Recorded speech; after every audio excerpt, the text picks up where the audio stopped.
네, 안녕하십니까. 부동식 변호사입니다. 자, 오늘은 집합건물관리위원회의 역할과 기능 관련된 말씀을 좀 드려보고자 합니다. 자, 이런 질문이 왔습니다. 변호사님, 저는 종로구에 있는 오피스텔 구분 소유자입니다. 저희 건물에는 관리단 대표위원회라는 곳이 있는데 여기서 건물 관리 용역을 주고 관리단을 좌지우지하고 있습니다. 마치 아파트 입주자 대표위원회처럼 운영되고 있습니다. 자, 여기 관리단 대표위원회에서 무려 10년 이상 자기네끼리 돌아가면서 회장 임원들을 하면서 장기 집권을 해왔습니다. 그래서 구분 소유자들이 모여서 이를 시정하고자 집합건물의 소유 및 관리하는 법률에 따라서 관리인을 뽑으려고 합니다. 그런데 관리사무실 소장이 우리 건물에는 집합건물법에 따른 관리위원회 대표위원회가 있다. 따라서 이 대표위원회가 곧 관리인이다 라는 말을 하는 것이었습니다. 이럴 경우에 저희 구분 소유자들이 독자적으로 관리인을 선임할 수 없다고 하는데요. 이러한 소장의 말이 사실인가요?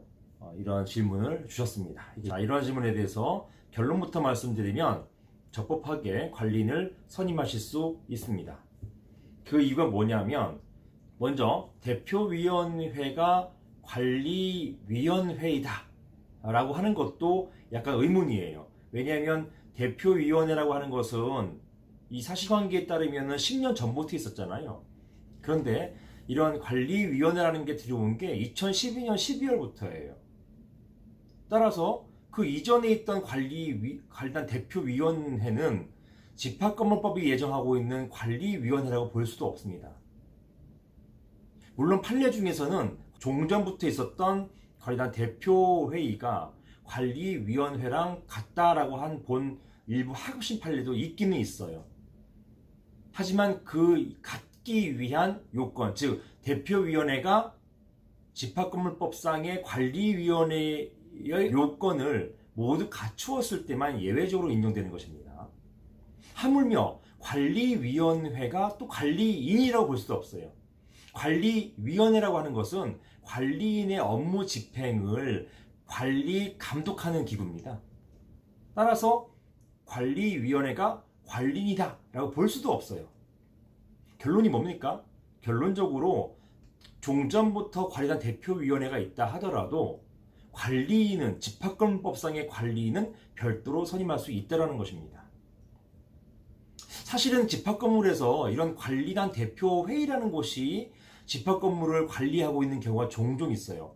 실무상 이것 때문에 문제가 많이 되어서 제가 왜 그럴까 생각해 보니까 아파트 같은 경우는 공동주택관리법에 따라 가지고 입주자 대표회의가 아파트의 대표 관리기구입니다. 그런데요, 이런 아파트가 아닌, 즉 공동주택법에 따르는 아파트가 아닌 오피스텔, 상가, 오피스, 자 이런 유형들은 집합건물법에 따르거든요. 공동주택관리법이 아닌 집합건물법에 따르기 때문에 집합건물법의 규율을 받아야 되는데, 이런 집합건물법에는 관리기구로서 관리인이라고 하는 것을 두고 있어요. 이 관리인은 관리단 대표기구입니다. 따라서 이 관리인이 있는데 이런 관리인하고 아파트의 입주자 대표회의하고 동일시할 수가 없고, 이런 관리인하고 관리단 대표회의하고는 다른 것입니다. 결론적으로 관리단 대표회의가 관리위원회라고 볼 수도 없고 관리위원회가 관리인이라도 볼 수 없기 때문에 결론적으로 종전에 관리단 대표회의가 있다 하더라도 별도로 집합건물법상의 적법한 관리인을 선임할 수 있게 되는 것입니다. 자, 이러한 점 때문에 질문 주신 사안에서는 적법하게 관리인을 선임할 수 있겠습니다.